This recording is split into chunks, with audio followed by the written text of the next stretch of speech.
Noong nakaraang taon, presyo ng ginto tumaas ng 64% sa buong taon, nakaabot sa pinakamataas sa loob ng 46 na taon, kasama si Pangulong Trump ng Amerika, sa Venezuela, nagsagawa ng aksyong militar. Puhunang pansiguro, muling pumasok sa merkado ng ginto. Mga analista ay nagtataya, posibleng tumaas ang ginto ngayong taon, umabot sa $6,000 bawat onsa. Kapag isuot ang gintong kabayo, may darating na pera. Ang kabayong pampaswerte ay tiyak magpapalaman.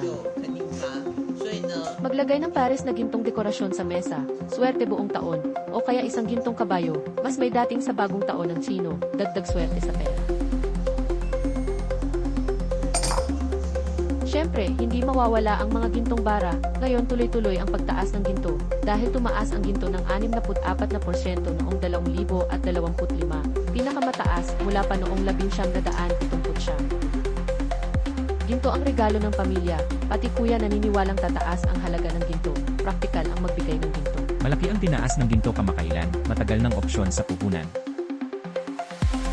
Bahagyang bumaba noong huling bahagi ng nakaraang taon, pumasok ang Amerika sa Venezuela, tumaas ang demand sa ligtas na puhunan, muling tumaas ang presyo ng ginto, umabot sa 17,430 bawat tayo. Ang nakaraang pagbaba ay dahil sa pilak, dahil sa mga digmaan kamakailan, talagang nagtutulak pataas ng mahalagang metal. Mataas ang mga nagtatanong nitong mga araw, mas marami ring bumibili ng gintong bara. Hindi lang digmaan ang dahilan ng pagtaas, may epekto rin ang Bangko Sentral ng Amerika. Inaasahang bababa ang interes, kaya hihina ang dolyar. Matapang ang hula ng mga analista, posibleng subukan ng ginto ngayong taon. $6,000 bawat onsa. Mas madalas tumaas ang ginto, pataas ang galaw ng ginto, kaya kung bibili ngayon, tataas pa ang presyo. Posible ang $5,000, maaaring umabot sa 5,400, may mga eksperto na nagsasabing aabot sa 6,000.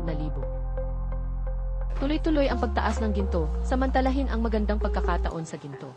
Gusto mo ba ang content namin? Mag-subscribe at i-follow na ang Liho TV.